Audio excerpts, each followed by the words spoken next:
Ancient Japan is not just samurai and anime, it is millennia of isolation, weird hairstyles, and struggles for power.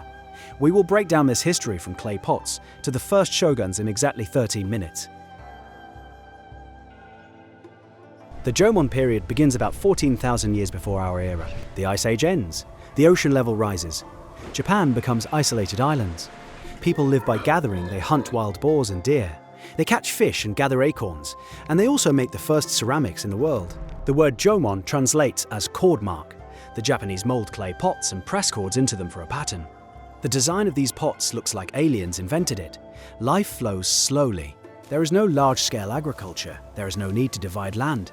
People live in huts half dug into the ground. They put a roof made of branches on top. A hearth burns in the center. The Japanese bury their hunting dogs with honors.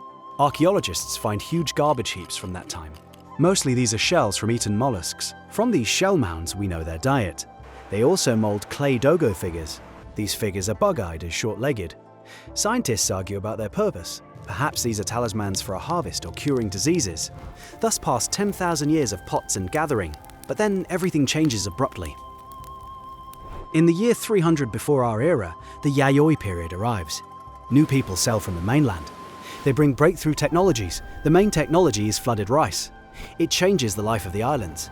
Growing rice requires a lot of water. It is necessary to collectively build dams and canals. People gather into organized villages. A division of labor appears. Someone plants rice. Someone makes tools. Along with rice comes metal. First bronze, then iron. Japan jumps over historical eras. Iron swords and axes accelerate progress. Because of swords and valuable land, wars begin. Neighboring villages fight for fields and water. Influential chiefs appear. They build houses on high stilts to protect rice from mice and neighbors. Society stratified into rich and poor. Bronze mirrors are considered sacred artifacts. They reflect the light of the sun. The sun is their main deity. Chinese chronicles first mention Japan under the word Wa. Ambassadors write that hundreds of aggressive tribes live there.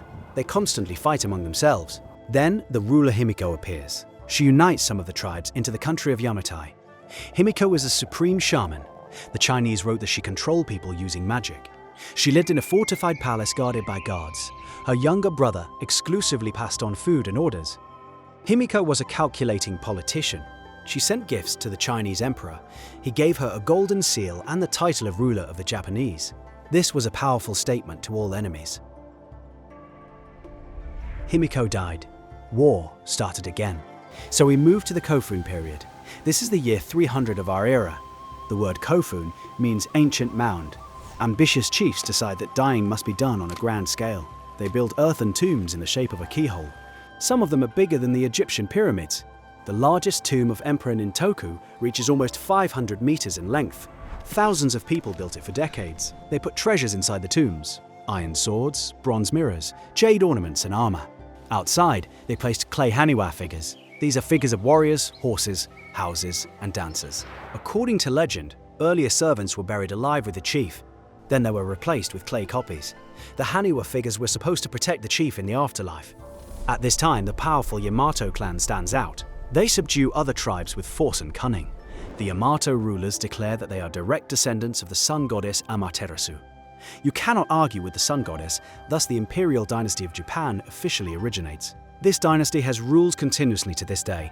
This is the oldest active monarchy in the world. In the middle of the 6th century, the Asuka period begins. Japan decides to become a modern country, and modernity then meant China. Japan begins to copy Chinese culture. The Japanese borrow Chinese characters. Before this, they had no writing. Laws and myths were memorized. Now they can write down laws and poems. Chinese fashion captivates the nobility. Men wear silk robes and make high hairstyles. An important cultural borrowing is Buddhism. Monks come from Korea. The local gods took offense. Epidemics and hurricanes began. Old clans were against the foreign religion. They burned Buddhist temples and threw Buddha statues into canals. But the Soga clan supported Buddhism. A war of religious clans began. The Soga clan won. Buddhism becomes the state religion. Prince Shotoku played a huge role. He introduced a system of ranks for officials. The rank was determined by the color of the silk cap. He also wrote the first Japanese constitution. These were strict moral rules. The main rule stated that social harmony is the highest value. Arguments must be avoided. Shotoku built wooden temples. The most famous surviving temple is called Horyuji. Japan sent ships to China. Ambassadors, monks and students learned everything there. To plan cities, sew clothes, drink tea. After Shotoku died, a coup occurred. The Soga clan became too greedy. Their leader was killed right in front of the empress. The new rulers began the Taika reforms. All land now belonged to the emperor. People received land in temporary lease. For this they paid taxes in rice, silk and labor. Japan became a centralized state. In the year 710, the new capital Nara is built. The Nara period begins. The city was an architectural copy of the Chinese capital Chang'an. The streets are straight like a chessboard, red wooden columns and green-tiled roofs. The emperor and an army of officials live in Nara. They count peasants and collect taxes. The first Japanese chronicles, Kojiki and Nihon Shoki, are written. They describe history from the creation of the gods to the current emperor. This was needed for the ideological justification of imperial power. The poetry anthology Manyoshi was compiled. The life of ordinary people was terrible. Taxes were huge. Peasants starved. They abandoned their fields and ran away into the forests. An epidemic of smallpox came from the mainland. It killed a third of the population of Japan. Emperor Shomu, in a panic, ordered the building of a giant bronze statue of Buddha. Almost all the bronze in the country went into this. The statue turned out to be 15 meters high. Buddhism gains colossal political power. Monasteries get a lot of land.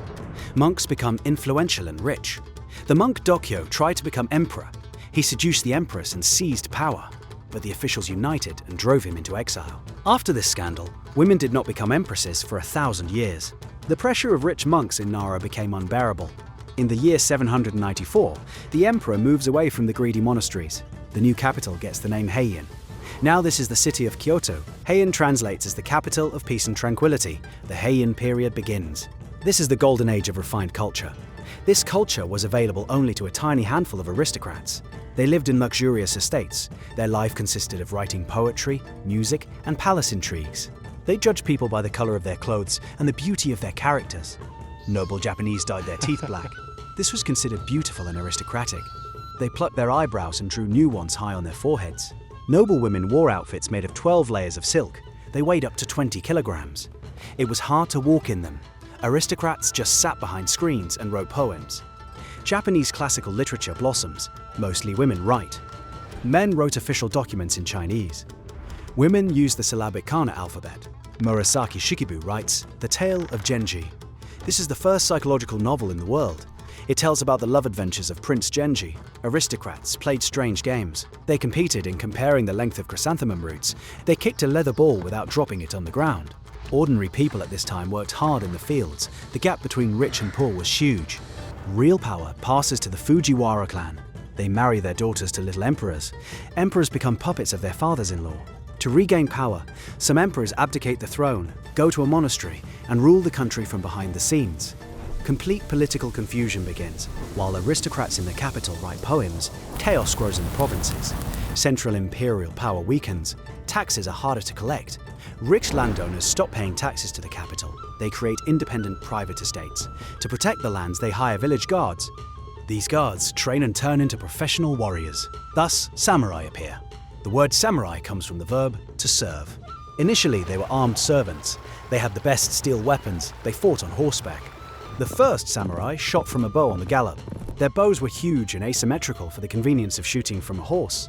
The sword was a backup close combat weapon. The main weapon was considered the bow. Samurai wore armor made of leather and iron, tied with silk cords. During battle, they shouted their names and looked for an equal opponent for a duel. Samurai realized their strength. The Taira and Minamoto clans begin the struggle for power. Aristocrats in Kyoto try to use these warriors in their games. They pit them against each other. This turns out to be a fatal mistake. Samurai get out of control. The Taira clan seizes power in the capital. Their leader, Taira no Kiyomori, becomes a military dictator. He marries his daughter to an underage emperor, repeating the tricks of the Fujiwara clan. But the Minamoto clan gathers an army in the east. The Genpei War begins. This is a long civil war between two families. The war ends with the naval battle of Danura. The Minamoto warriors win. The little emperor Antoku jumps into the sea with a sacred sword so as not to surrender. The Taira clan is completely destroyed.